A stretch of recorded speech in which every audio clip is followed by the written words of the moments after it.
الحمد لله نحمده ونستعينه ونستغفره ونؤمن به ونتوكل عليه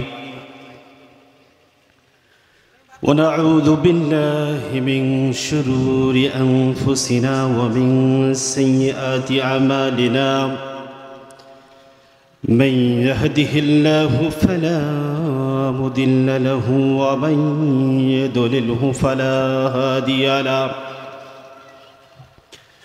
ونشهد أن لا إله إلا الله وحده لا شريك له ونشهد أن سيدنا وسندنا حبيبنا طبيبنا وطبيب قلوبنا ومولانا محمدا عبده ورسوله الذي أرسله بالحق بشيرا ونذيرا وداعيا إلى الله بإذنه سراجا وقمرا منيرا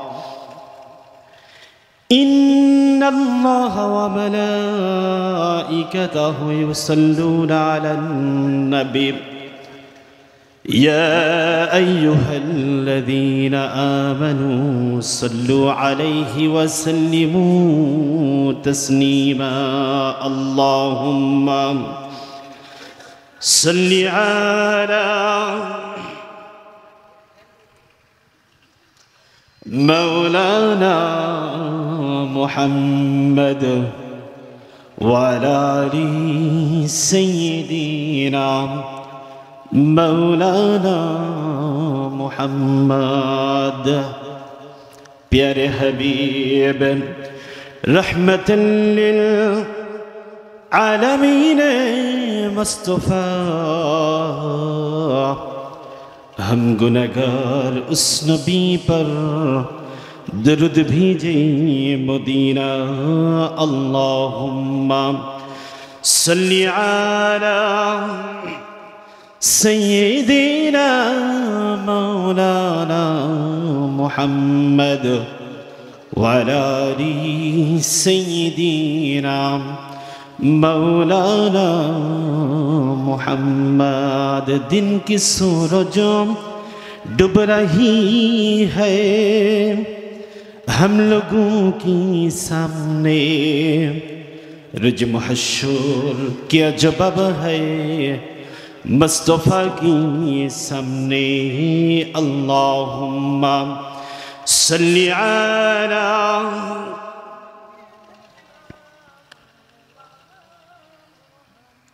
وعلی آل سیدنا مولانا محمد مندشر جبیر مون যেদেশের নাই ঠিকানা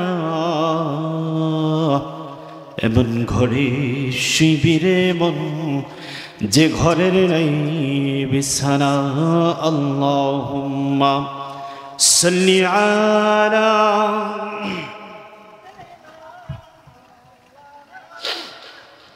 ওয়ালা আলিহি সাইয়্যিদিনা مولانا محمد نحمده ونصلي على رسوله الكريم الحمد لله وحده من لا نبي بعده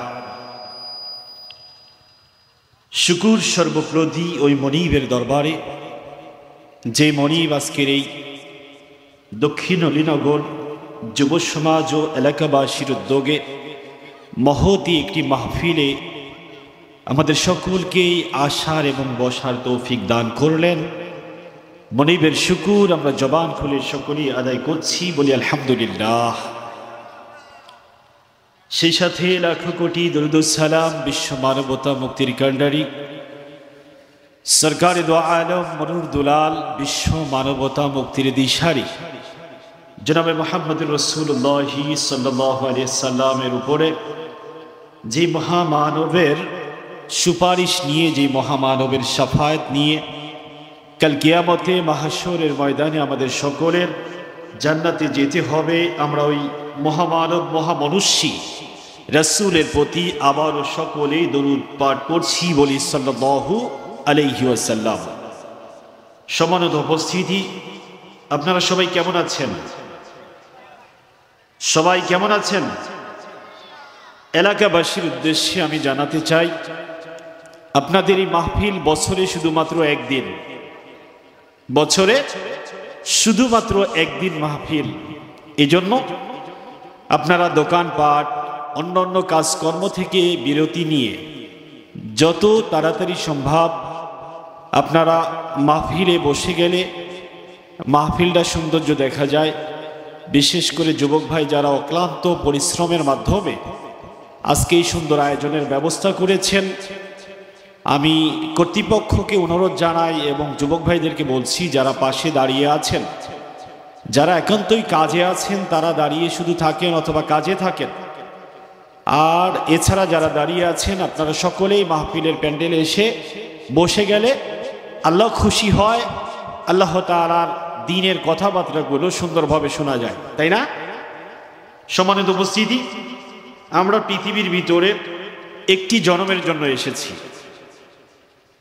আমরা পৃথিবীতে একবারই এসেছি, পৃথিবী থেকে চলে যাওয়ার পরে দ্বিতীয়বার এই সুন্দর পৃথিবীর জমিনের ভিতরে আর আসার কোনো সুযোগ নাই। পৃথিবীতে আল্লাহ রাব্বুল আলামিন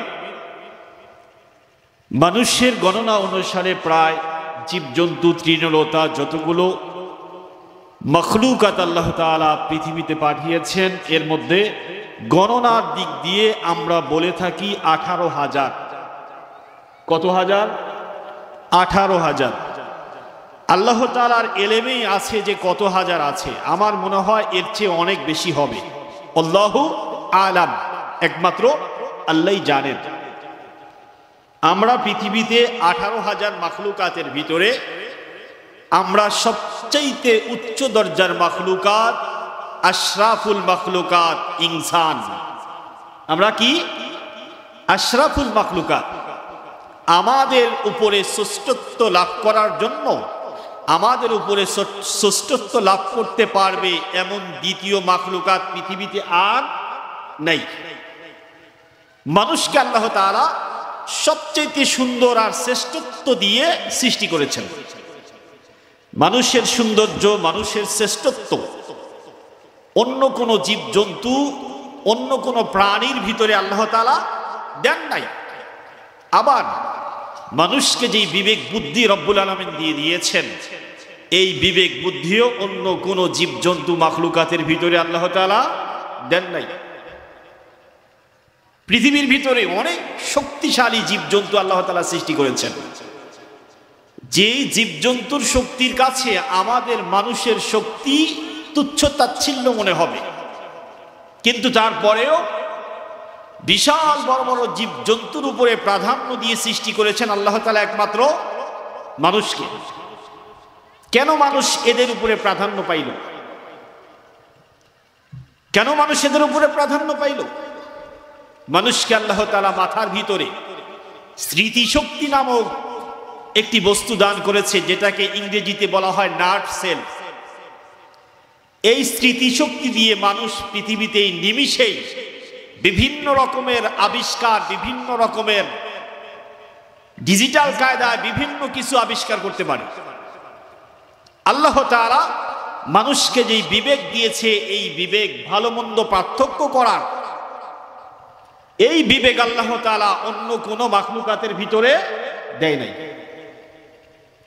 আবার পৃথিবী থেকে যাওয়ার পরে যতগুলো মাখলুকাত আল্লাহ তাআলা জীব হিসাবে সৃষ্টি করেছে, পৃথিবী থেকে সবগুলো বিদায় নেওয়ার পরে আল্লাহ তাআলা দুইটা জাতিকে, অর্থাৎ দুইটা জীবনধারী জিনিস, জীবনধারী জীব যারা দুনিয়াতে বসবাস করে গিয়েছে, এই দুইটা জীবকে আল্লাহ রাব্বুল আলামিন আবারও উত্থাপিত করে তার সামনে বিচারের আওতায় এনে বিচারের ময়দানে তাদেরকে দাঁড় করিয়ে দিবেন। এটা হচ্ছে জিন এবং ইনসান। জিন এবং ইনসান, জিনের উপরেও মানুষকে প্রাধান্য দিয়েছে আল্লাহ তাআলা। ওমা খলাকতুল জিন্না ওয়াল ইনসা ইল্লা লিয়াবুদুন। দুইটা জাতিকে আল্লাহ তাআলা তারই ইবাদত, তারই দাসত্ব, তারই বন্দেগী করার জন্য সৃষ্টি করেছেন। এই দুই জাতির ভিতরে আবার প্রাধান্য দিয়েছেন মানুষকে, তাই না? এই দুই জাতির ভিতরে প্রাধান্য দিয়েছেন মানুষ।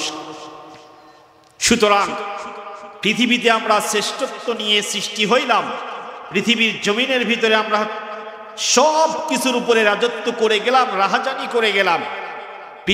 পৃথিবী থেকে যাওয়ার পরেও তো আমাদের রাহাজানির দরকার আছে না নাই? পৃথিবী থেকে যাওয়ার পরেও আমাদের রাজত্ব করার দরকার আছে না নাই? অবশ্যই।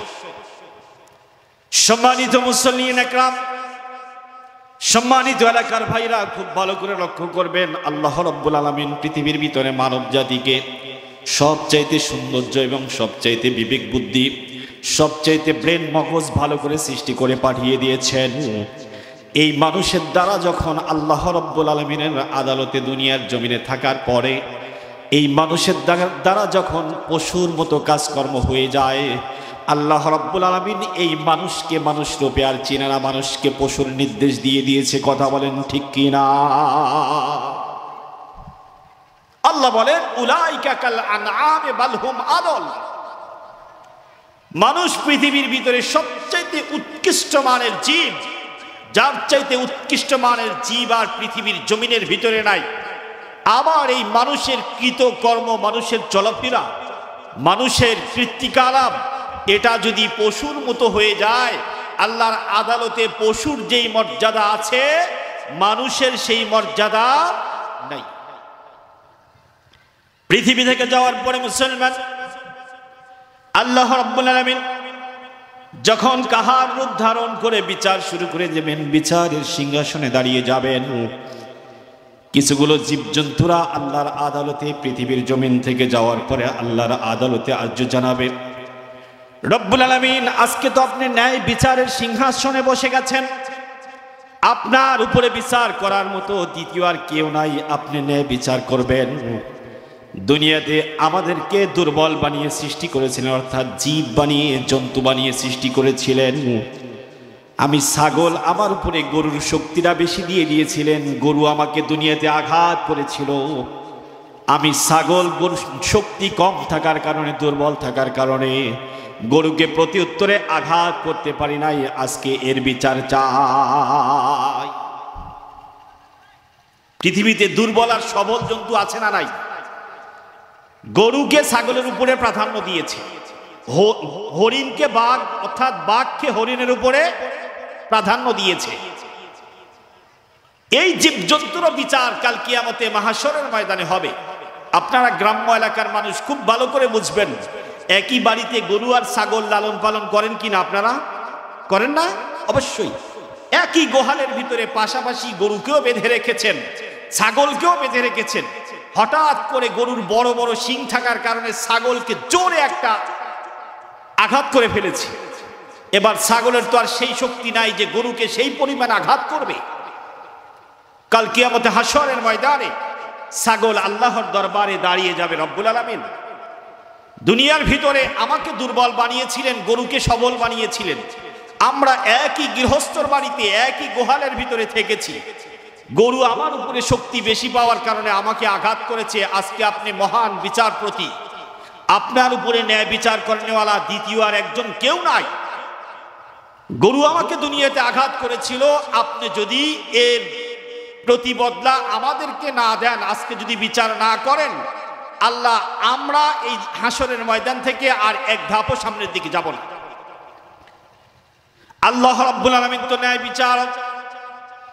সেই সময়ের ভিতরে ছাগলকে, অর্থাৎ দুনিয়ার ভিতরে গরুর যতটুকু শক্তি ছিল, হাসরের ময়দানে আল্লাহ রাব্বুল আলামিন ছাগলকে ঠিক ততটুকু শক্তি দিয়ে দিবে। গরুর যত বড় শিং ছিল, আল্লাহ রাব্বুল আলামিন হাসরের ময়দানে ছাগলকে ততটুকু শিং দিয়ে দিবে যতটুকু শক্তি নিয়ে ছাগলকে গরু দুনিয়ার জমিনের ভিতরে আঘাত করেছিল।